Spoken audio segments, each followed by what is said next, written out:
Welcome back. The single life is supposed to be fun, but it isn't always easy. Here to help make dating less daunting is dating coach and relationship expert John Keegan. Welcome, John. Hey, Lisa. Great to meet you. So good to have you here. You know, I've been married forever. Yes. So I know nothing about dating. So you're gonna have to fill us in. Okay. What is the first step to dating? The biggest thing for anyone is to get out of your head about it and just like start to have fun with it and get into a mindset of abundance.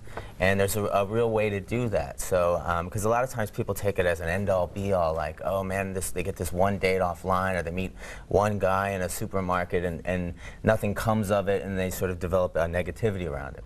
So instead, I want you to change the mindset and really get into being social and flirting as a practice, as an everyday thing, like you would practice yoga or meditation. All right, so, okay, just getting granular with that. Yeah. I'm at home, I've just had a really bad date on JDate or something. What am I gonna do now?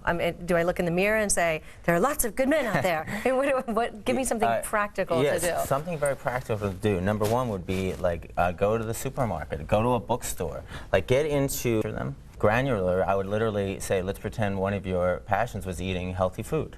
So you went to eating anything. Yeah, or eating anything, but you will want to go to like a place where people match your values. So like a supermarket that sells organic stuff would be great. You know, so you go there. Yeah. And you're in aisle 4, and there's some olive oil there, and there's like a really good-looking guy looking at the olive oil. And you could just pick up the olive oil too and say, hey, what's the deal with olive oil? Which one's the best one? Like just small little conversation starters and get going. Yeah. And that's a pickup line. Well, it's like a way to engage without it being so like, you know, and without it being like, hey, dude, you're hot, or right. Know, yeah. And nice olive oil is going to be much more effective. Yeah, nice olive oil. You're looking them up and down. Yeah. So there's one place you say never go to pick up people. Yes, yes. What is that? Bars and nightclubs. That's where most people do go when they want to hook up. Yeah, and it's really terrible for most people and ends badly. But basically, it takes our kind of our social life and it divides it up onto a Friday or a Saturday night for 2 hours. And that's it. The rest of the time, we're just focused elsewhere. We're in our heads. We're not being present. So here, and in there, you also have a social lubricant, which is alcohol, which fundamentally changes who you are and changes the people you're talking to, so you really aren't meeting and connecting with anyone other than a drunk person. Yeah. So stay away from bars. I would stay away from bars. You can go and have fun, but don't make that your Don't think you're going to find someone that you're going to seriously date at a bar. Right. Okay. Yeah. So if I do have someone that I've started to date, you have a couple of do's and don'ts in the dating arena. What are those? Number one is as a woman, do not smother and do not mother. So those are our 2 modes of operation. Yeah, yes. So there's a time, obviously there's a time for it, but there's obviously that sort of, most men, especially men who have a lot going on in their life and who are, you know, fully developed men, they need space, they need their own open field to run. That doesn't mean they can't be trusted, but they can't be smothered, otherwise they feel stifled. So that's number one. And then if you find yourself mothering a man all the time, it's usually because he's not fully developed. That's probably a signal that you should leave. Yeah, that's a red flag. Okay. Yeah. And guys, those are women's don'ts. What are guys' don'ts? Okay, guys, they literally, number one, again, don't get what they call a case of the one-itis, where especially early on in the relationship, where you put this person on a pedestal, and a lot of men do this. Women do it too, but a lot of men put a person on a pedestal, and then they're not really listening to the signals that the girl's giving them that maybe she's not the right girl for him, and then she'll do things that are not nice, and it'll just be hanging on, and then what happens is it goes into a downward spiral that basically she doesn't like him anymore, unattractive, and she's out. What are some of the do's that we should do? Yeah, okay. Do in the relationship? Yeah, well, when we're dating, not like when we've been married for almost 30 years. Yeah, okay.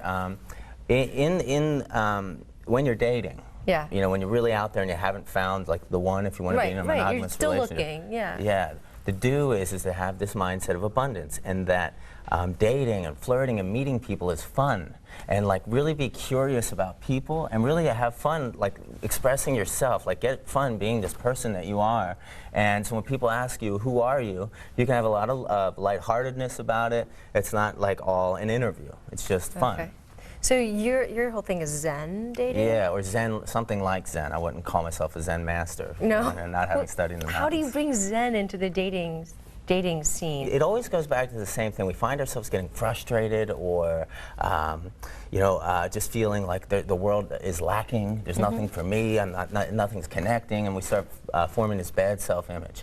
And there's only one way out of that, and it's become very present tense.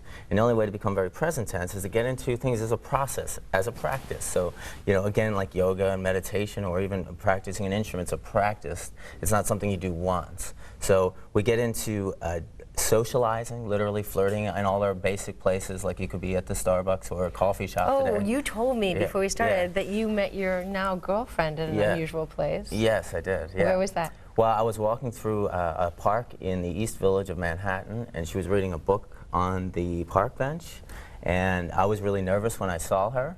She just, in my mind, she was the most beautiful woman I'd ever seen, and I got like, and then I just said, okay, what I'm going to do is I'm just going to go up and I'm going to say hi. And if I just say hi, that's great, because I don't give in to my fear. And then I just said hi by saying, hey, that looks like an interesting book. And she looked at me like, what do you want? But I stood there anyway, and we ended up having a great conversation, and now we're 2 years later. So, great. Yeah. So before we go, what is one thing you would want people to know about dating? The main thing that I want people to know about dating is to keep it fun, and the most important thing is the most important relationship you can ever have, of course, is the relationship with yourself. Right. So it's always about getting in, enjoying your own life, and at the same time learning more and more to connect with others easily and freely. And also, the main thing would be authentic. Okay, I love that. Yeah. Thank you so much. Thank you so much. Up next, a roundtable discussion on what your number says about you. You don't want to miss it.